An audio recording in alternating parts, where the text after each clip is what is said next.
Bonjour à toutes et à tous. C'est avec un grand plaisir que nous vous accueillons pour la restitution de ce 22e rapport de l'Observatoire de la sécurité des flux et des matières énergétiques, également appelé OSFME. L'OSFME est coordonné par l'IRIS en consortium avec nos partenaires Cassini et Enerdata dans le cadre d'un contrat avec la DGRIS du ministère des Armées. Il est coordonné par l'IRIS et rassemble une équipe d'une vingtaine de chercheurs et professionnels.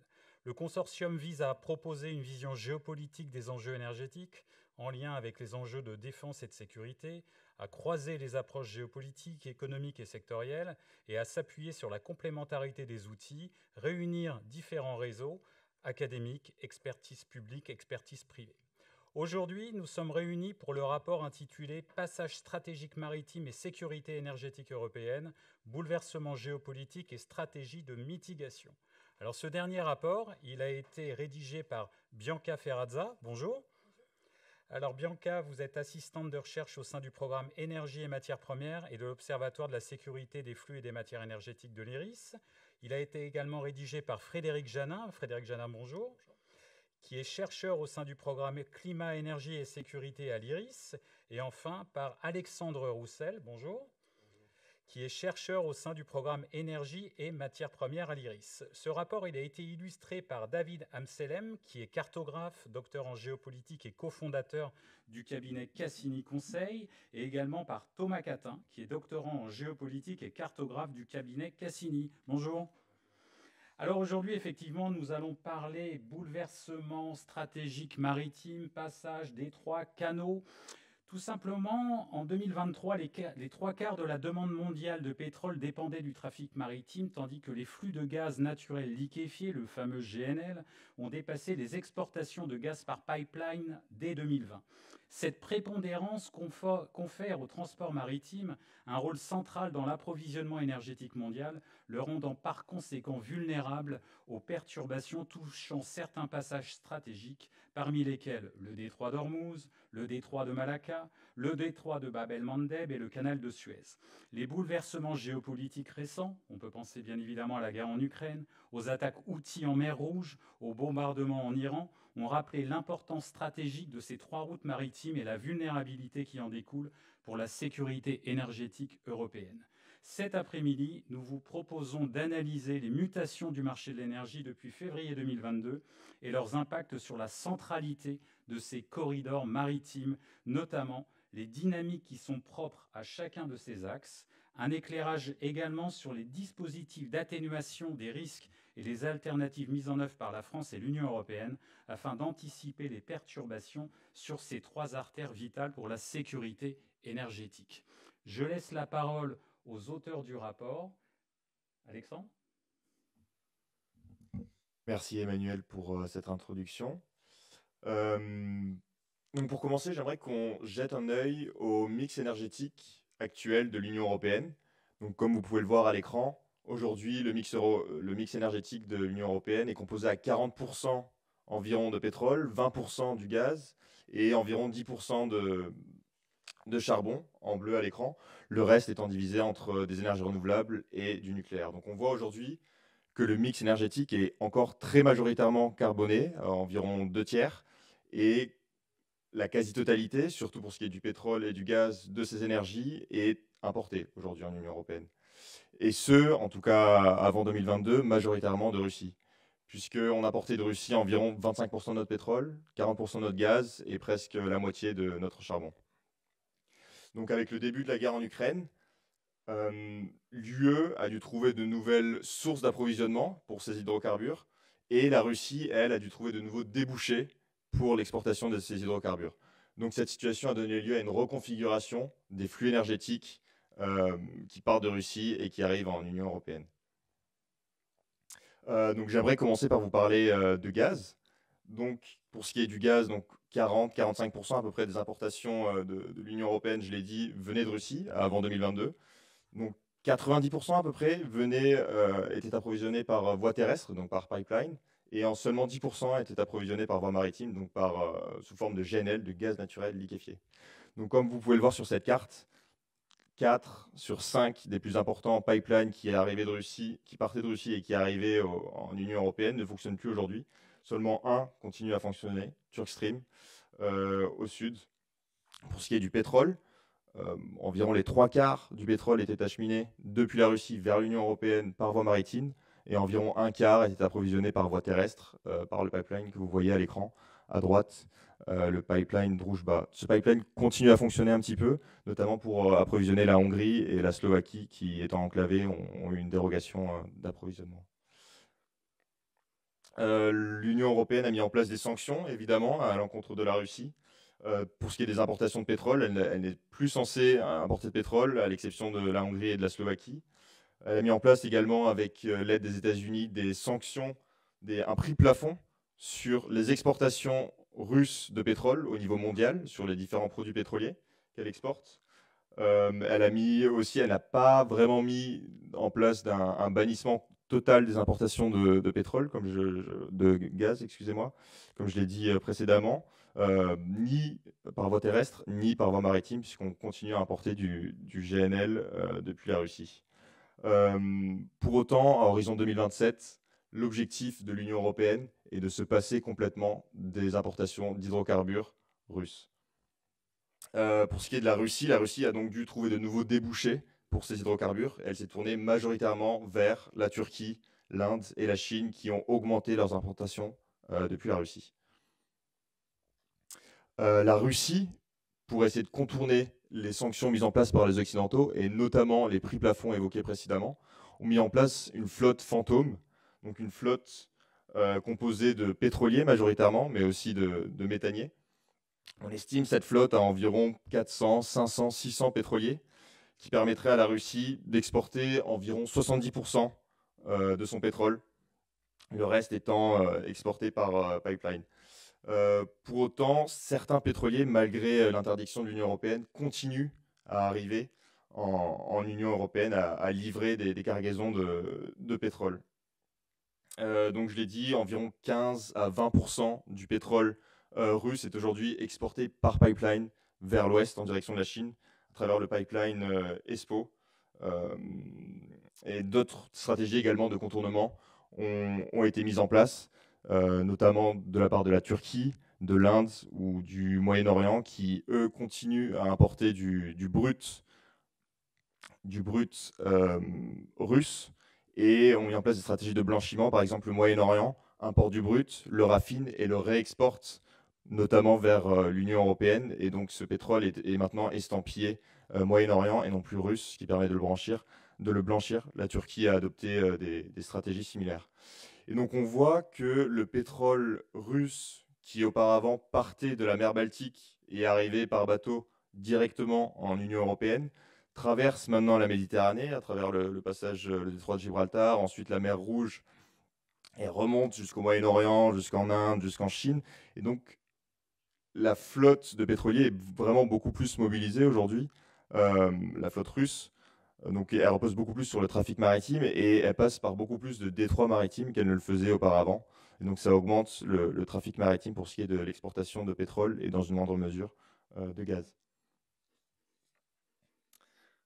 Donc l'Europe, du fait de ces sanctions et de la recherche de nouvelles sources d'approvisionnement, a dû substituer des importations terrestres de gaz depuis la Russie à des importations plus maritimes, donc des importations de GNL. Pour ce faire, elle a dû construire de nouvelles capacités d'importation de GNL, donc des capacités de regazéification de gaz. Donc, comme vous pouvez le voir sur ce graphique, elle a significativement augmenté ses capacités de regazéification depuis 2021. Donc, vous pouvez voir les barres oranges qui est pour 2024. Et à plus long terme également, l'Union européenne s'inscrit dans une stratégie de diversification qui s'inscrit en fait dans l'importation de GNL de plus en plus croissante sur le temps donc plus long. Donc vous pouvez voir, à horizon 2030, l'Union européenne devrait avoir à peu près 3 fois plus de capacité d'importation de GNL que ce qu'elle en consomme. Donc elle va avoir vraiment une surcapacité qui entraîne un petit peu des questions de rentabilité de ces infrastructures. Donc d'un point de vue de la production aussi, les différents pays producteurs de GNL devraient accroître leur production de manière très forte dans les années à venir. Donc on estime qu'à horizon 2030, à peu près, la production devrait augmenter de 50%, notamment en raison d'une augmentation de la production de la part des États-Unis, que vous pouvez voir en jaune sur ce graphique. Donc on voit que les États-Unis ont vraiment augmenté leur production de GNL ces 10 dernières années et devraient continuer à l'augmenter à horizon 2030. Et le Qatar, de plus, qui devrait augmenter sa production de manière significative. Donc le Qatar a augmenté sa production plutôt au début des années 2000 jusqu'aux années 2010 et devrait relancer l'augmentation de ses capacités à horizon 2030. Donc ces deux acteurs-là, les États-Unis et le Qatar, à horizon 2030, devraient compter pour environ 60% des parts de marché du commerce de GNL au niveau mondial. Pour ce qui est des États-Unis, Joe Biden avait mis en place une pause réglementaire des exportations de GNL à la fin de son mandat, une pause que Trump a fait complètement sauter en arrivant au pouvoir. Et donc on sait que l'Union européenne repose de plus en plus sur le GNL américain, sur les importations américaines. Et donc il se pose des risques un petit peu de chantage ou des risques, enfin voilà, des tensions liées aux tensions transatlantiques que Donald Trump pourrait utiliser du coup ces exportations de GNL comme levier un petit peu de chantage ou de négociation envers l'Europe. Pour ce qui est du Qatar, il n'y a pas eu de hausse significative depuis 2022 d'exportation vers l'Union européenne, mais donc dans les années à venir, il y aura une hausse de la production qui pourrait en partie aller vers l'Union européenne. Il y a aussi un continent, le continent africain, qui devrait augmenter sa production, peut-être à davantage plus long terme. Je pense surtout au Nigeria, qui augmente déjà depuis ces dernières années de manière assez forte ses exportations de GNL, et le Mozambique également, qui devrait augmenter à plus long terme sa production de GNL. Pour ce qui est du pétrole, la réorganisation des flux pétroliers a été moins complexe que celle du gaz, parce que les flux gaziers étaient plus terrestres de la Russie vers l'Europe, alors que les flux pétroliers étaient davantage maritimes. Ils étaient à peu près aux 3/4 maritimes avant 2022. Et donc, le fait que ce soit maritime, réorienter des bateaux était beaucoup moins complexe que de construire de nouvelles infrastructures. Donc, on voit vraiment que depuis 2021, les importations de Russie se sont vraiment effondrées, tandis que d'autres partenaires traditionnels comme les États-Unis, la Norvège ou le Kazakhstan ont augmenté leurs exportations en direction de l'Union européenne.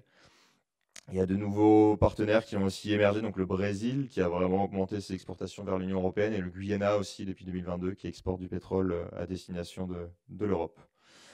Il ne figure pas sur ces graphiques, mais il y a aussi l'Inde et la Turquie qui ont augmenté de manière significative leur exportation à destination de l'Union européenne. Donc c'est plutôt des produits pétroliers qu'ils exportent, et donc c'est du pétrole qui provient en réalité en grande partie de Russie, du pétrole brut qui est importé, raffiné puis réexporté vers l'Union européenne. Donc c'est un petit peu du blanchiment, comme on en a déjà parlé, de pétrole russe. Donc il y a des risques évidemment avec ces nouvelles sources d'importation. Pour ce qui est du Kazakhstan, c'est du pétrole qui est acheminé par pipeline et qui transite à travers la Russie. Pour ce qui est du Moyen-Orient, on va le voir un peu plus tard, mais du coup, c'est des flux pétroliers qui transitent à travers certains détroits maritimes qui sont à risque. Et donc, aussi pour ce qui est des États-Unis, il peut y avoir des risques, on en a également parlé. Donc, c'est les flux qui, au lieu d'aller en Europe, des flux pétroliers, au lieu de s'arrêter en Europe, vont jusqu'en Asie pour certains et parfois reviennent en Union européenne. Je passe la parole à Thomas. Merci Alexandre. Donc pour illustrer en fait beaucoup d'éléments qui ont déjà été dits, on vous propose cette carte à l'échelle mondiale qui met en valeur le rôle accru des détroits maritimes pour les approvisionnements européens en hydrocarbures depuis 2022. Alors pour faire cette carte, on a dû faire un travail assez important de collecte, de traitement et de recoupement de bases de données existantes, je pense à l'Eurostat, UN-Comtrade, etc., pour en fait vous proposer 4 indicateurs quantitatifs qu'on a utilisés dans cette carte et qui nous permettent de visualiser certaines évolutions. Déjà, on a les contrats de fourniture énergétique signés par les pays de l'UE depuis la fin de l'année 2022. Ce sont ces petits carrés jaunes, donc un carré égale un contrat. Qui révèle en fait une politique de diversification des sources d'approvisionnement, qui a favorisé, alors là si on regarde où ces carrés se concentrent, le pays du Golfe, le pourtour méditerranéen, l'Azerbaïdjan, la Norvège et surtout les États-Unis. Donc sous forme de diagramme en barre, on a représenté les exportations de pétrole en rouge et de gaz en orange vers l'UE en 2024. Et si on les compare avec ces mêmes exportations, mais en 2021, ce sont les hachures blanches. On voit une baisse massive des exportations russes et une augmentation considérable, Alexandre l'a dit, des exportations des États-Unis, Norvège, mais aussi d'autres pays. Donc comme vous l'imaginez, cette politique, elle a créé de nouvelles dépendances. Et c'est ce qu'on a voulu montrer avec les aplats de couleurs. Plus le pays est rouge, plus l'UE est aujourd'hui dépendante pour ses approvisionnements en hydrocarbures. Avec la Norvège, qui représenterait 19% des approvisionnements extérieurs de pétrole et de gaz, et les États-Unis autour de 13%. Donc la conséquence directe de cette recomposition, c'est une maritimisation accrue des approvisionnements. Et sans surprise, en fait, on voit que les détroits de la façade atlantique, donc Gibraltar et le Pas-de-Calais, ont connu une augmentation significative des passages de pétroliers et de méthaniers. C'est pour ça qu'on les a fait apparaître en vert. On a eu aussi une augmentation des passages au niveau du cap de Bonne-Espérance. Pourquoi ? Parce que en fait, c'est la route de contournement de la mer Rouge, où l'insécurité maritime a engendré une diminution significative des passages de tankers. C'est pour ça que vous voyez ces détroits sur la carte qui sont en rouge. Et donc cette insécurité, elle a aussi très récemment augmenté au nord de cette zone, autour du Golfe et en particulier autour du détroit d'Ormuz. Et je te laisse la parole, Frédéric. Merci beaucoup, Thomas. Alors, oui, comme l'ont expliqué mes collègues il y a quelques instants, aujourd'hui, l'Europe est engagée dans une stratégie de diversification de ses approvisionnements par la mer. Ce qui a l'avantage, bien évidemment, on l'a évoqué, de lever un certain nombre de dépendances vis-à-vis de la Russie, mais qui crée d'autres problématiques, et notamment au travers de ces fameux passages maritimes, notamment ces canaux et ces détroits, qui viennent, de par ce que je vais appeler une fatalité géographique, venir concentrer des flux importants d'hydrocarbures en un point. Des points sur lesquels vous pouvez avoir des problématiques sécuritaires et qui peuvent potentiellement, d'une manière ou d'une autre, être détournés à des fins de levier géopolitique. Et le premier, bien sûr, qui nous a intéressés ici, c'est le détroit d'Ormuz. Le détroit d'Ormuz, dont on a beaucoup parlé ces derniers temps, de par le conflit entre Israël, les États-Unis et la République islamique d'Iran. Ormuz, aujourd'hui, c'est 20% des échanges mondiaux de gaz naturel liquéfié et de pétrole. Pour une raison très simple, c'est que ce bras de mer d'une trentaine de kilomètres, cinquantaine de kilomètres d'écart est l'accès quasi inévitable pour désenclaver, si je peux dire, les producteurs d'hydrocarbures du Moyen-Orient qui font partie des plus importants au monde, pour citer que l'Arabie Saoudite, l'Irak, le Qatar. Donc, 20% des échanges d'hydrocarbures, un peu moindre en ce qui concerne l'Union européenne. Alors, un peu moindre.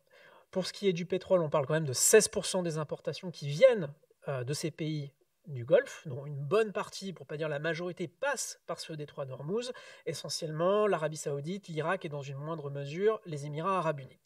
Et puis en ce qui concerne le Qatar, là on est sur 12% des importations de gaz qui viennent essentiellement, enfin quasiment que du Qatar qui est donc le deuxième fournisseur de gaz naturel liquéfié de l'Union européenne. Et bien sûr, et on rentre tout de suite dans le sujet, ce détroit d'Ormuz, il est au cœur de tensions géopolitiques qui sont essentiellement tournées autour de la question de la République islamique d'Iran. Et en effet, parce que depuis sa fondation en 1979, depuis que le bras de fer s'est engagé entre Téhéran et les pays occidentaux et Israël, eh bien l'Iran menace de fermer ce détroit d'Ormuz, de par ce poids énergétique extrêmement fort. Ce qui fait que... Alors, c'est un argument, c'est une menace qu'elle a répétée au travers des différentes montées en tension qui sont arrivées, et notamment lors des différentes mandatures de Donald Trump, notamment lors de la réintroduction des sanctions sur ses exportations de pétrole, où, encore une fois, l'Iran a menacé de fermer ce détroit. Et dès le milieu des années 2000, avant même Donald Trump, déjà, Téhéran s'était doté de ce que je vais appeler une force d'intervention rapide, une force asymétrique avec des bateaux légers, avec des capacités balistiques au niveau du littoral sur certaines îles, destinées à intercepter du fret maritime, c'est arrivé plusieurs fois, ou même de frapper directement des infrastructures militaires qui pourraient traverser ce détroit d'Ormuz. Alors la question est celle qu'on a beaucoup entendue ces dernières semaines, est-ce que l'Iran a effectivement la capacité de fermer ce détroit d'Ormuz ? Sincèrement, on peut en douter. On peut en douter pour plusieurs raisons. La première, c'est déjà le différentiel de force. Quand on regarde les capacités iraniennes et quand on regarde les capacités notamment occidentales basées dans le Golfe arabo-persique, clairement il y a un déséquilibre. Notamment avec, ce n'est qu'un exemple, mais l'implantation de la 5e flotte des États-Unis, qui clairement en cas de conflit pourrait très facilement percer le détroit. D'ailleurs c'est leur mission première, mettre fin à n'importe quelle tentative de blocage au sens ferme, j'entends vraiment un mur iranien. Normalement l'Iran n'a pas les capacités militaires de le faire, surtout pas dans la durée. Et puis, autre point qu'on entend peu, il y a une question diplomatique derrière. Parce que fermer le détroit d'Ormuz, ça revient pour Téhéran à se mettre en porte-à-faux vis-à-vis de pays voisins dont certains ont des rapports, on va dire, à minima amicaux, voire assez proches avec la République d'Iran, qui lui permettent de sortir de son isolement international. Je pense notamment à l'Irak, qui est un très gros exportateur, notamment vers l'Union européenne, le Qatar, bien sûr, mais aussi Oman. Oman, c'est un intermédiaire important pour l'Iran dans ses négociations avec Washington. Les négociations sur le nucléaire iranien ces dernières semaines avant le début de la guerre se tenaient à Muscat. Et donc, bloquer le détroit d'Ormuz, ça revient quand même à occuper une partie du territoire omanais. Étant donné que les deux pays, l'Iran et Oman, se partagent la souveraineté sur le détroit d'Ormuz par rapport au droit coutumier et à un accord qui date des années 70, qui est reconnu par les deux pays encore aujourd'hui.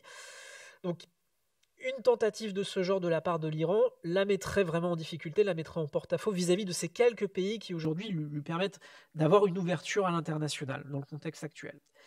Et puis, troisième raison, et c'est probablement la plus importante, il ne faut pas oublier que l'économie iranienne dépend essentiellement de ses exportations d'hydrocarbures, principalement du pétrole. Donc, bloquer les flux maritimes, ça revient à un suicide économique, quasiment. Et par ailleurs, de par le régime de sanctions qui est imposé à l'Iran, l'essentiel de ces importations, plus de 90% selon les estimations, sont destinées à la Chine. Aujourd'hui, la Chine est l'un des derniers pays et le plus important pays qui est engagé, en tout cas qui est volontaire pour importer du pétrole iranien au travers de tout un réseau de flottes fantômes, de raffineries opaques. Donc, non seulement ça mettrait à mal ses exportations, ça la mettrait en porte-à-faux vis-à-vis de son principal allié économique, politique, géopolitique. Donc, clairement, disons-le simplement, l'Iran n'a absolument pas envie de bloquer ce détroit d'Ormuz. Et par ailleurs, personne ne veut bloquer ce détroit d'Ormuz. En revanche, on peut imaginer que dans certaines extrémités, l'Iran soit quelque part un peu contrainte de bloquer ce détroit. Jusqu'à présent, c'est la stratégie iranienne, c'est clairement une stratégie de dissuasion. Dire face à l'hostilité contre elle, dire nous on a cette capacité de le faire, ne nous embêtez pas, si je peux parler simplement. Mais imaginons que les capacités d'exportation de pétrole brut iranien, donc essentiellement tournées vers la Chine, soient physiquement entravées. Là, la donne change parce que économiquement, il n'y a plus de frein, si je peux dire. Et ce qui est intéressant de noter, c'est que les capacités d'exportation iranienne de pétrole brut sont très concentrées. Et en l'occurrence, une île, l'île de Karg, que vous voyez ici à l'écran, concentre 90% des exportations de pétrole brut iranien. Donc imaginons que, exemple totalement aléatoire, on ait un bombardement sur cette île de Karg et que l'Iran ne soit plus en capacité d'exporter, là on peut sincèrement se poser la question. Parce que ce frein économique n'est plus là. Et c'est d'ailleurs intéressant de noter que dans la guerre qui vient de se terminer, étrangement, ces infrastructures n'ont pas été touchées. Probablement parce que personne n'a intérêt à ce que le détroit soit bloqué encore une fois. Ni la Chine, ni les États-Unis, et quelque part pas même Israël, donc avec lequel elle a des liens avec ces deux pays. Donc, ça semble relativement improbable. Après, malgré tout, si le détroit d'Ormuz était effectivement entravé, quelles alternatives existent ? On en a quelques-unes, essentiellement des pipelines. Des pipelines qui sont déployés en Arabie Saoudite, au Qatar, qui viennent relier le Qatar aux Émirats Arabes Unis, qui eux-mêmes ont un réseau de pipelines qui vont permettre d'exporter au port de Fallujah le gaz et le pétrole du Golfe, qatari et émirati. Et on a également des infrastructures côté iranien. Mais disons-le franchement, ces capacités sont quand même très limitées. Elles ne permettront pas de compenser une fermeture du détroit. Et par ailleurs, certains pays ne sont pas intégrés dans ce réseau-là, notamment l'Irak. L'Irak, qui pour rappel, est le premier ou le deuxième, fait partie des deux pays qui exportent en masse du pétrole vers l'Union européenne, en tout cas dans le Golfe. Donc, des capacités limitées. Et je vais laisser la parole à Thomas pour nous parler de la carte. Oui, donc pour spatialiser un petit peu ce qui vient d'être dit, on vous propose cette deuxième carte. Alors, on a fait un choix un petit peu particulier. c'est qu'on a changé l'orientation de la carte. Normalement, par convention, les cartes sont orientées vers le nord. Celle-là, elle est orientée vers l'est. De telle sorte, en fait, que le golfe Persique apparaît comme une sorte d'entonnoir où les flux énergétiques couleraient naturellement. Tu parlais de fatalisme géographique, mais donc ils couleraient naturellement vers Hormuz avant de se déverser dans l'océan Indien. Donc en fait, ce choix cartographique permet d'appuyer visuellement notre propos. Et vous le voyez, le golfe arabo-persique concentre les terminaux d'exportation de pétrole et de gaz régionaux. Ce sont ces gros cercles proportionnels, violet pour le pétrole, vert pour le gaz, qui sont la majorité des capacités se situe en fait avant le détroit, donc ce qui fait de ce passage un passage obligé et un point de vulnérabilité majeur. Et ça fait longtemps que c'est le cas, parce qu'en fait, face à cette dépendance, certains pays ont développé des voies d'exportation alternatives. Ce sont les pipelines dont parlait Frédéric. Ils apparaissent, ce sont les traits violets ou verts que vous voyez sur la carte. Donc en Arabie Saoudite, oléoduc Est-Ouest qui permet de rejoindre la mer Rouge. Et vous avez aussi les Émirats et l'Iran qui ont leurs pipelines qui permettent de contourner le détroit. Néanmoins, les capacités en fait, de ces pipelines sont assez limitées, ce qui fait que le contrôle de l'espace maritime de ce détroit, ça reste un enjeu crucial qui se matérialise par le chapelet d'installations militaires iraniennes et on va dire occidentales. C'est ce qu'on a représenté par les cercles avec des étoiles, soit rouges, soit bleues, qui encerclent en fait Hormuz et qui maintiennent une sorte de statu quo. Néanmoins, donc, dans un contexte d'aggravation des tensions entre l'Iran, les États-Unis et Israël, l'Iran a multiplié les actions ciblées contre les tankers et on a notamment cartographié ces saisies de navires dont parlait Frédéric. Ce sont les losanges que vous avez sur la carte, sans évidemment procéder à un blocus complet du détroit. Et même lors de la dernière campagne de bombardement israélien, on a cartographié les frappes, ce sont ces grosses étoiles bleues. Le détroit est resté ouvert. On ne peut pas en dire autant du prochain passage maritime sur la route d'exportation vers l'Europe, le détroit de Bab el-Mandeb, qui a connu des perturbations très importantes au cours des dernières années. Et je te redonne la parole, Frédéric. Merci Thomas. Alors, donc, passé cette question du détroit d'Ormuz qui a focalisé notre attention ces derniers jours, ces dernières semaines, il y a un deuxième détroit, je vais plutôt parler de passage ici, qui est autant stratégique, si ce n'est plus pour l'Union européenne, c'est bien sûr celui que je vais appeler le passage de la mer Rouge, où je vais englober le détroit de Bab el-Mandeb, le canal de Suez en Égypte, auquel on peut rajouter également le pipeline Sumed qui permet également de faire ressortir des hydrocarbures de la mer Rouge vers la Méditerranée. À l'échelle internationale, son poids est plus modeste que celui d'Ormuz. On parle de 10% du trafic maritime de pétrole et 8% du trafic mondial de GNL. En revanche, si on s'intéresse aux importations européennes, là on voit que le poids est beaucoup plus important. 73% du pétrole importé vers l'Europe passe par ce passage de la mer Rouge. 93% du GNL qatari, donc la deuxième source d'approvisionnement en gaz naturel liquéfié de l'Union européenne. Donc le poids est beaucoup plus important ici. Et comme Hormuz, on a des problématiques sécuritaires et des problématiques sécuritaires qui ont tendance à s'inscrire dans la durée. La première qui nous vient en tête, bien sûr, c'est la question du mouvement Houthi. Donc, pour rappel, le mouvement Houthi est un mouvement armé yéménite qui a pris le contrôle d'une partie du territoire en 2014 et qui, dès cet instant-là, avait commencé dans la continuité, avait commencé à faire des frappes en mer Rouge, frappes qui se sont singulièrement accélérées à partir du 7 octobre 2023, les Houthis s'étant prêtés partie prenante au conflit à Gaza, et donc a décidé, à annoncer attaquer tout navire affilié de près ou de loin à Israël. En réalité, quand on regarde les navires qui ont été frappés, ce sont des frappes qui ont plutôt l'air indiscriminées. Ça a l'air assez aléatoire, on n'a pas de pattern très clair, ce qui fait qu'une majorité du trafic maritime s'est détournée du passage de la mer Rouge, arrivé à un certain point dans ces attaques-là.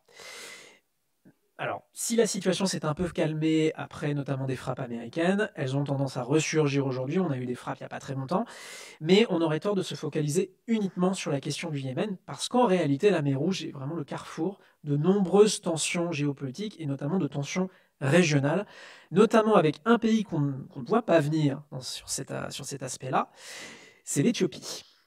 Alors ça peut surprendre parce que l'Éthiopie n'a plus d'accès à la mer depuis 1993, depuis l'indépendance de l'Érythrée. Pourtant, elle ne perd pas espoir de regagner un accès à la mer via des accords bilatéraux, aussi bien pour des intérêts civils que militaires. Et là, vous avez un pays qui n'aime pas du tout ça, c'est l'Égypte. Pourquoi? Parce que déjà, vous avez une rivalité historique entre les deux pays, et puis par ailleurs, les tensions se sont cristallisées ces dernières années autour du fameux barrage de la Renaissance, donc un barrage éthiopien qui retient une partie des eaux du Nil qui sont essentielles pour l'activité économique et la sécurité de l'Égypte. Donc on a des tensions très très fortes entre ces deux pays, et bien sûr, l'idée que l'Éthiopie accède à la mer pour des opérations militaires ne plaît pas du tout au Caire, et c'est pourtant ce qui est en train de se négocier sur un autre territoire qu'on ne voit pas forcément venir non plus, c'est le Somaliland. Le Somaliland, c'est un territoire somalien, sécessionniste, qui est un indépendant de facto, mais qui n'est pas reconnu par la communauté internationale. Eh bien, en 2024, le Somaliland et l'Éthiopie ont passé un protocole d'accord en vue d'une reconnaissance de l'Éthiopie en échange d'un accès civil et militaire à la mer.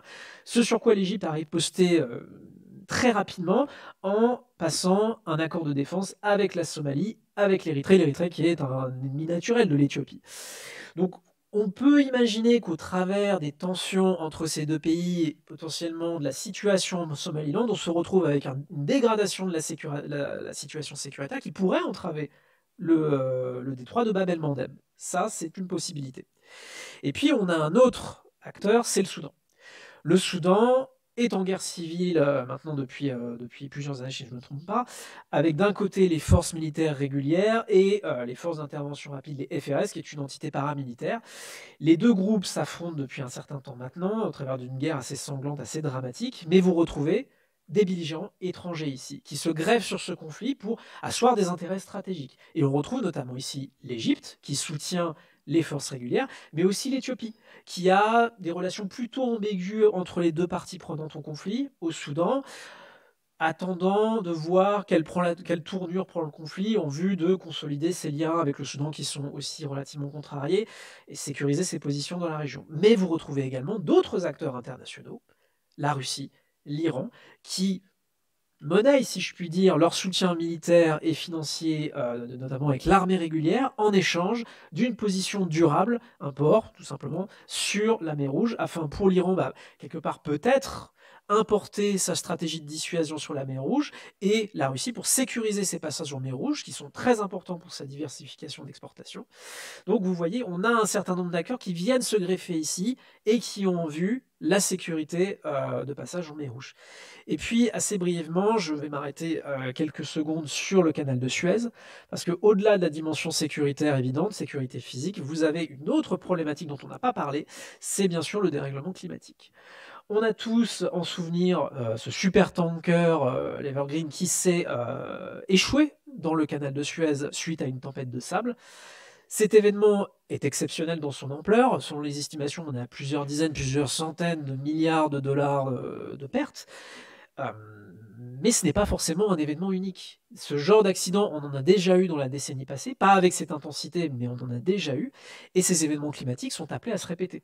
Ce genre de tempêtes de sable sont appelés à se répéter, à s'intensifier, c'est avéré, et par ailleurs, le canal de Suez, les deux entrées du canal de Suez sont susceptibles d'être submergées avec la montée des eaux et les conditions climatiques. Et puis, dernier point, quelle alternative? Quelle alternative à ce passage de la mer Rouge? On n'en a pas de 100.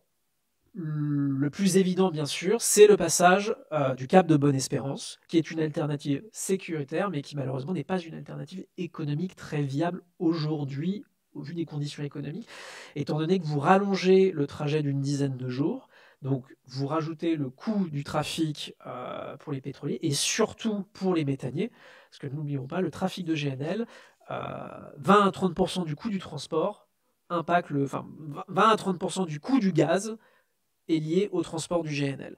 Donc en soi, ce n'est pas une solution durable économiquement, mais pour autant aujourd'hui, c'est, au vu de la dégradation sécuritaire, la seule. Et je vais passer la parole à Bianca. Peut-être qu'on... Ah Thomas, pardon, excuse-moi. Donc, pour synthétiser un peu, je vais reprendre cette carte qu'on a fait sur le système mer Rouge. Alors, on peut parler de système parce qu'en fait, vous voyez la carte, la mer Rouge, c'est un couloir de circulation avec un point d'entrée et un point de sortie, canal de Suez au nord, Bab el-Mandeb au sud, et une perturbation du transit dans l'un de ces passages peut entraîner en fait des perturbations sur l'ensemble de cet espace.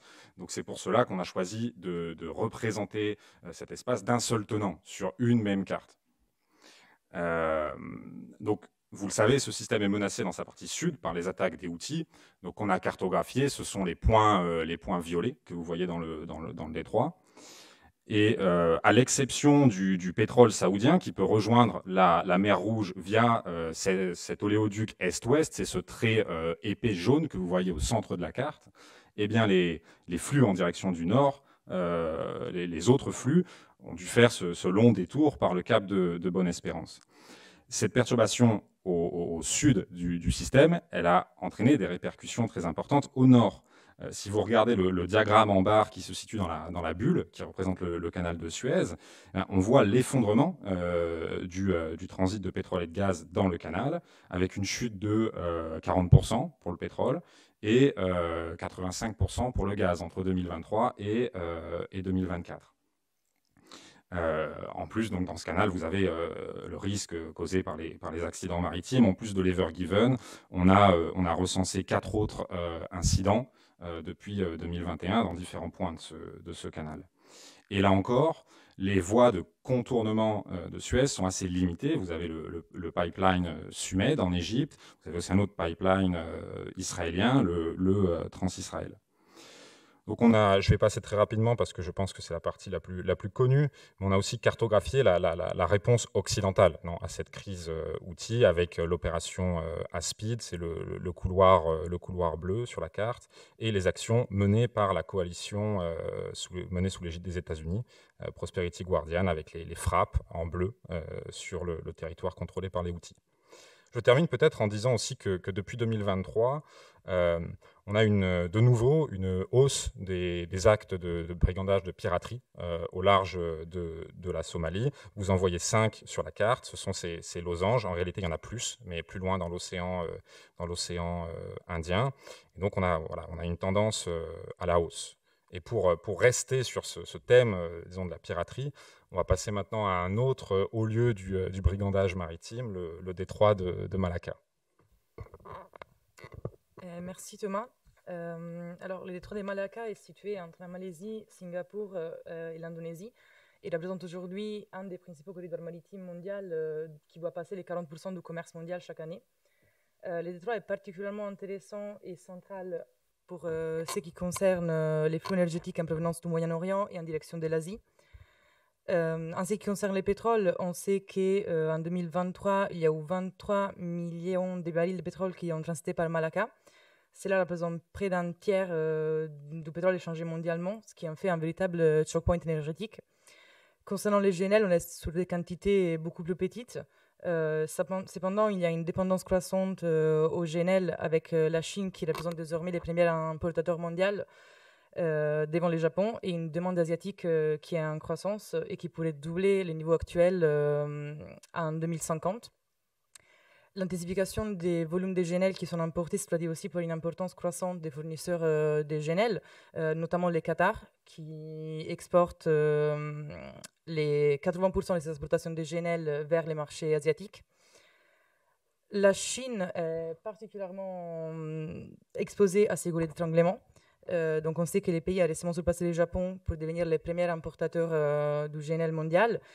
Et on sait aussi que les 80% des importations de pétrole brut transitent par Malacca. On sait qu'environ la moitié de ces importations viennent d'Arabie Saoudite, des Émirats et de l'Irak et du Koweït. Dans ces contextes, le détroit de Malacca est le talon d'Achille énergétique de Pékin. C'est une définition qui a été donnée en 2023 par le président Hu Jintao qui l'avait formulé pour revendiquer l'extrême vulnérabilité du détroit, enfin de la Chine en cas de blocus naval, notamment de la part des marines chinoises, indiennes ou états-uniennes.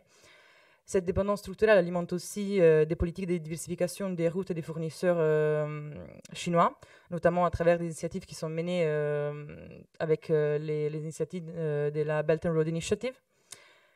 À l'échelle régionale, la situation reste également sous tension. La piraterie dans le détroit de Malacca a fortement diminué, grâce notamment à des dispositifs de sécurité maritime qui ont été mis en place entre la Malaisie, Singapour, l'Indonésie et la Thaïlande. Depuis 2016, il y a beaucoup de puissances étrangères qui ont commencé à élaborer des stratégies pour l'Indo-Pacifique en les concevant comme espace stratégique qui sépare les deux puissances mondiales, donc la Chine et les États-Unis. Ces tensions s'inscrivent aussi dans un cadre beaucoup plus large de concurrence des narratifs stratégiques. On sait qu'en 2022, au sommet d'OTAN à Madrid, la Chine a été désignée comme défi systémique à la sécurité euro-atlantique, ce qui provoque un alignement beaucoup plus fort entre certains pays de l'OTAN et des alliés potentiels comme le Japon et la Corée du Sud qui forment des partenaires régionaux dans l'Indo-Pacifique.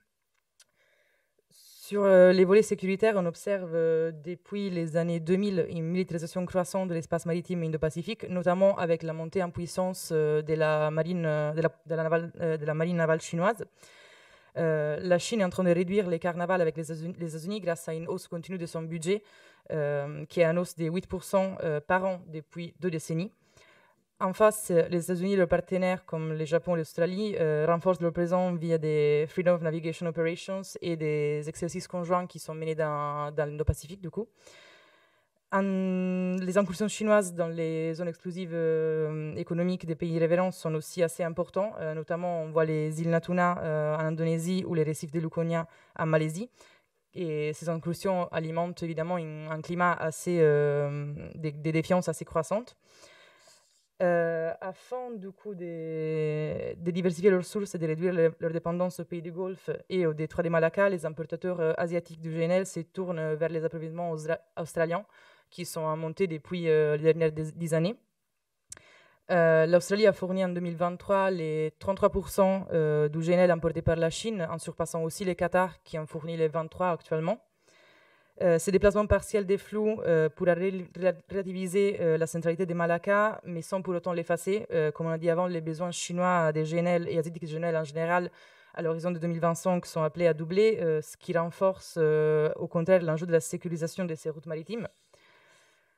Donc, pour faire face au dilemme de Malacca, la Chine cherche à diversifier ses routes par plusieurs moyens. Il y a 2 grands corridors que vous voyez sur les slides qui ont été développés. Les premiers, c'est le corridor économique Chine-Pakistan qui prévoit un oléoduc sur près de 3000 km. Cet oléoduc pourrait transporter techniquement jusqu'à 1 million de barils par jour, mais sa faisabilité reste assez incertaine à raison des obstacles géographiques notamment, puisqu'il passe en partie par l'Himalaya. Et du coup, cela entraîne des coûts logistiques qui sont très élevés et des risques naturels assez importants. Les seconds corridors, c'est le corridor qui traverse le Myanmar, qui a beaucoup plus avancé et qui comprend un oléoduc et un gazoduc qui sont déjà actifs. Toutefois, il s'agit des infrastructures qui sont assez sous-utilisées. Après, du côté maritime, Pékin s'intéresse aussi à des détroits alternatifs comme celui de Lombok et de la Sonde, qui sont des détroits assez intéressants, mais qui présentent des problématiques, notamment en termes de l'effet que le détroit de Sonda, par exemple, il est beaucoup plus étroit et du coup, il ne permet pas le passage des supertankers. Et le détroit de Lombok prévoit 4 jours en plus de voyages et une hausse des coûts de logistique de au moins 20%. Je passe la parole à Alexandre, du coup. Je vais très rapidement, l'heure tourne, donc je vais être très bref, avec cette carte qui cherche à replacer le détroit de Malacca dans la carte plus générale, carte énergétique et géopolitique de l'Indo-Pacifique. Donc vous avez l'espace du détroit dans la bulle, dans le zoom, et le contexte régional. Moi, je vais juste insister sur 2 choses.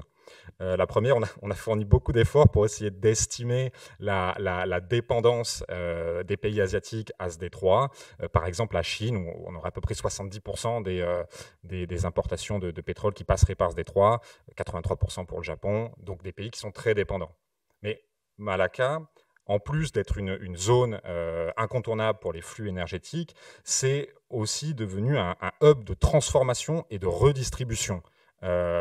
Notamment du pétrole. Le cas de Singapour est assez intéressant parce que Singapour ne produit pas de pétrole brut sur son sol. En revanche, si vous regardez la demi-lune violette, elle exporte pour des dizaines de milliards de dollars chaque année de produits pétroliers. Et elle les redistribue vers l'Asie. Et Alexandre, je te laisse terminer. Merci Thomas. Donc face à ces différents risques sur les approvisionnements en hydrocarbures liés aux différents goulets d'étranglement maritime dont on vient de parler, la France et l'Union européenne ont mis en place différentes stratégies d'atténuation de ces risques. Donc une des premières stratégies consiste tout simplement à diversifier les sources d'approvisionnement. Donc dès 2022, l'Union européenne a augmenté vraiment drastiquement ses importations de GNL, notamment en provenance des États-Unis, de manière vraiment rapide, mais également elle s'est tournée vers d'autres partenaires plus traditionnels comme la Norvège ou l'Algérie. Un peu plus tard, elle a mis en place une sorte de diplomatie énergétique, notamment vers les pays du Golfe, particulièrement avec le Qatar, les Émirats et Oman, en passant des contrats de long terme pour certains jusqu'à 2053, et donc particulièrement avec le Qatar. D'autres pays avec lesquels les pays membres de l'Union européenne ou certaines entreprises de l'Union européenne ont passé des partenariats, ce sont des pays africains. Donc certains sont déjà connus, sont des acteurs déjà connus dans le secteur, tels que le Nigeria ou l'Angola. Mais on a également passé des contrats avec des acteurs davantage émergents, comme le Mozambique, qu'on a déjà évoqué, mais également le Sénégal. Donc face à ces nouvelles sources d'approvisionnement, il y a aussi des risques, évidemment, on en a parlé. Donc pour ce qui est du Moyen-Orient, le risque sur les détroits. Pour ce qui est plutôt des approvisionnements en provenance de l'Afrique, il y a des risques d'instabilité politique sur le sol du territoire de certains de ces pays. Donc, par exemple, le Nigeria, qui a vu ses exportations de GNL un petit peu altérées ces dernières années à cause de sabotage. Mais également au Mozambique, donc on le sait, au nord du Mozambique, il y a vraiment de grosses instabilités. Et donc les exportations futures de GNL de la part du Mozambique pourraient être un petit peu compliquées. Donc une seconde stratégie consiste à investir davantage dans la présence militaire autour de ces différents détroits, donc présence militaire française, notamment évidemment à Djibouti et également aux Émirats arabes unis, avec la base navale de Port Zayed et la base aérienne d'Al Dhafra. Donc ces bases ont un rôle essentiellement dissuasif et elles permettent aussi de prendre part à certaines opérations qu'on a déjà mentionnées, donc Aspides et Prosperity Guardian notamment. La France n'a pas de base vraiment à proximité de Malacca, mais elle a une présence ponctuelle dans ces détroits, davantage logistique. Elle a un lien bilatéral assez fort avec l'Inde pour ce qui est du partage de renseignements, pour ce qui est également du support logistique, notamment en provenance des îles de Mayotte et des îles de la Réunion. Donc une autre stratégie consiste à anticiper et donc à prévoir ces risques, à les mitiguer, donc notamment à l'aide de stocks de pétrole. Donc il faut savoir que dans le monde, il y a 7 milliards de barils de pétrole qui sont stockés à peu près en permanence, ce qui équivaut à peu près à 1/5 de la consommation annuelle de pétrole mondiale. Donc il y a des réserves commerciales qui sont gérées plutôt par des entreprises et des réserves plutôt stratégiques qui sont plutôt gérées par les États pour garantir une certaine sécurité d'approvisionnement et potentiellement intervenir pour calmer les marchés. Donc en Europe, il y a 800 millions de barils de pétrole à but stratégique, donc de stock stratégique. Et il y a aussi évidemment l'Agence internationale de l'énergie qui, dans ses statuts, force ses membres à détenir 90 jours d'importation nette de pétrole qui peuvent être relâchés en cas de crise énergétique. Et donc ça a été le cas en 2022, au début de la crise ukrainienne, où 240 millions de tonnes de barils ont été relâchés sur plusieurs mois pour faire diminuer le prix du pétrole sur les marchés internationaux. Donc en fait, au total, il y a un risque de pénurie vraiment physique de pétrole qui est relativement faible. C'est plutôt un risque sur le prix qui est plus important. Et donc ces différents stocks de pétrole visent à réduire le risque sur le prix et à calmer un petit peu les marchés en cas de crise éventuelle. Il y a également des stocks de gaz qui existent. Ce sont des stocks plutôt à usage saisonnier. Donc on stocke du gaz quand les prix sont bas, plutôt en été en Europe, et on relâche du gaz plutôt quand les prix sont hauts pour essayer de les diminuer, donc pour essayer de lisser un petit peu ces achats de gaz. Donc il y a des obligations au niveau européen depuis 2022. Donc les différents pays doivent remplir à minimum à 90% leurs réserves depuis 2022. Donc il n'y a pas eu vraiment d'augmentation de capacité de stockage de gaz depuis 2022, mais il y a eu une optimisation de ce stockage et donc de nouvelles réglementations qui ont été mises en place au niveau de l'Union européenne. Il y a également depuis 2013 des projets d'infrastructures et d'interconnexion au niveau de l'Union européenne, donc, qui ont été portés notamment par le projet Project of Common Interest, donc des projets d'interconnexion électrique, d'hydrogène, de gaz naturel, de pétrole, mais aussi de transport et de stockage de CO2. Donc un exemple, vous pouvez le voir sur la carte, c'est l'interconnexion par exemple entre l'Irlande et la France qui devrait, donc interconnexion électrique qui devrait entrer en marche d'ici 2026. Il y a aussi eu beaucoup de travaux sur les gazoducs pour rendre les échanges de gaz bidirectionnels et pour augmenter aussi les capacités d'échange de gaz du coup au sein de l'Union européenne, du coup pour permettre davantage de flexibilité et donc pour permettre au gaz et à l'électricité de mieux circuler au sein des différents pays de l'Union européenne. Donc, et évidemment, une autre stratégie, un autre objectif de l'Union européenne est de réduire la consommation d'énergie fossile et plus largement la consommation d'énergie. Donc notamment avec REPowerEU, évidemment, qui a rehaussé certains objectifs, notamment de production d'énergie renouvelable. Donc à l'horizon 2030, l'objectif a été passé de 32 à 42,5% d'intégration d'énergie renouvelable dans le mix énergétique européen. Et aussi pour l'efficacité énergétique, où l'objectif aussi de 9% de réduction de la consommation en horizon 2030 par rapport à 2020 a été rehaussé à 11,7%. Donc voilà, ce plan REPowerEU vise aussi donc évidemment à réduire la consommation énergétique, à réduire les importations de la part de la Russie.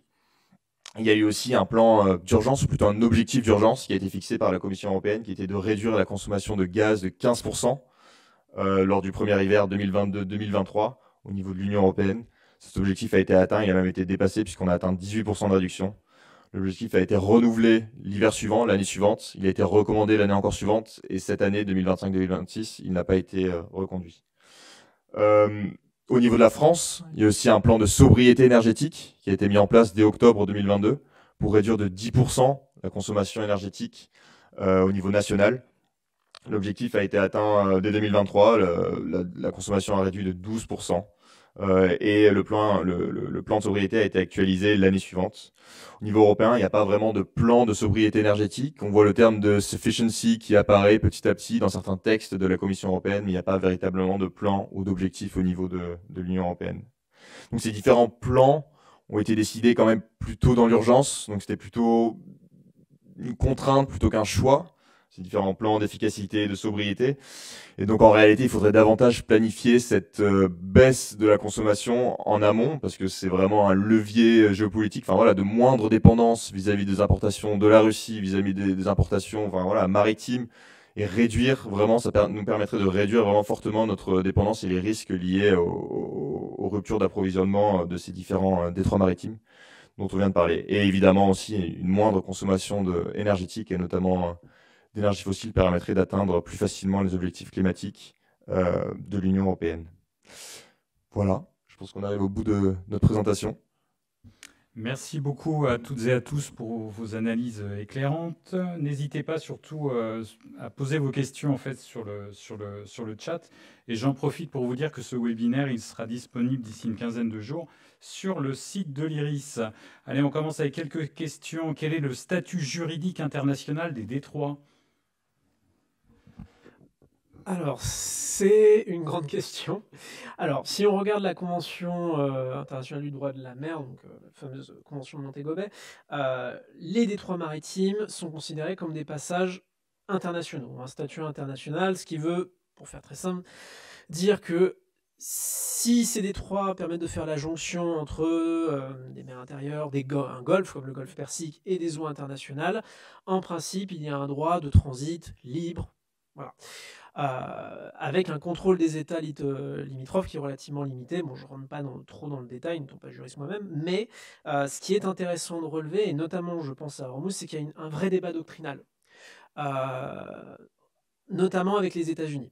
Les États-Unis ont une interprétation du droit maritime très libérale. Au passage, ils ne sont pas signataires de la Convention de Montego Bay. L'Iran est signataire, mais ne l'a pas ratifiée. Et elle a une lecture plus stricte du passage des détroits, c'est-à-dire qu'elle autorise le passage libre, mais notamment avec un contrôle sur le transit. Et notamment, elle demande une autorisation systématique pour les navires militaires qui voudraient transiter, ce que les États-Unis ne reconnaissent pas. Donc il y a un vrai débat sur ces détroits qui existent aujourd'hui autour de la liberté de circulation et qui oppose notamment les États-Unis et la Chine. Là, vous avez un débat qui est intéressant, notamment en ce qui concerne Hormuz. L'Iran a une lecture assez proche de celle de l'Iran, c'est-à-dire elle estime que les États limitrophes ont un droit de contrôle vis-à-vis du transit, ont un droit de régulation, ce que les États-Unis réfutent.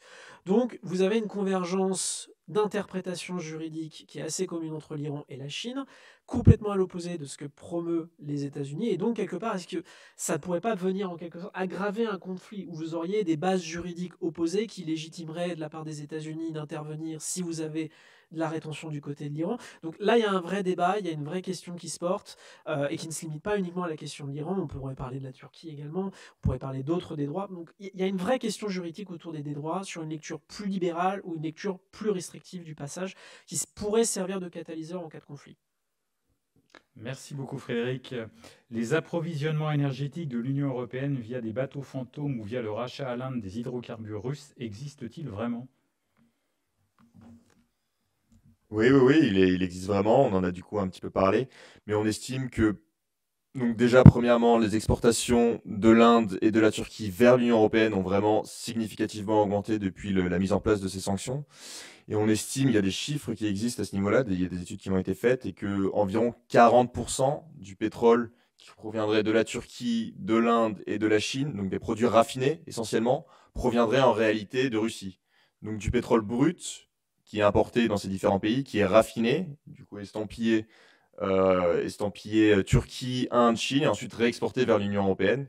Donc il y a vraiment des flux importants de pétrole russe qui transitent à travers ces différents pays, qui sont raffinés là-bas. Est-ce qu'on peut hiérarchiser les risques sur Malacca entre collision, accident, pollution maritime ou piraterie? La piraterie, elle est plus importante, notamment à cause des efforts qui ont été faits multilatéralement parmi les États livrants. On pourrait parler d'environnement et de pollution, et notamment, je pense, des pêches illégales. C'est majoritairement la Chine qui applique de la pêche illégale dans les détroits, et c'est peut-être les risques les plus avancés qu'on a en ce moment. Merci. Vas-y. Juste sur la question du brigandage dans le détroit de Malacca, on peut peut-être l'imaginer avec l'exemple de la Somalie. En fait, on n'est pas vraiment sur le même type de piraterie, c'est-à-dire que beaucoup d'événements dans le détroit de Malacca et en fait surtout au large de Singapour, là où le détroit est le plus étroit, en fait, ce sont beaucoup des petits groupes d'individus qui montent sur les bateaux, qui vont voler certaines pièces détachées, des effets personnels des marins, mais par exemple des détournements de navires ou des prises d'otages, il y en a très peu. Donc pour nuancer un peu peut-être ce risque, qui en fait ne perturbe pas beaucoup le transit dans ce détroit. Merci beaucoup pour ce complément, Thomas. Quel avenir pour les passages maritimes par l'Arctique à l'aune du changement climatique et des tensions géopolitiques? Qui l'apprend?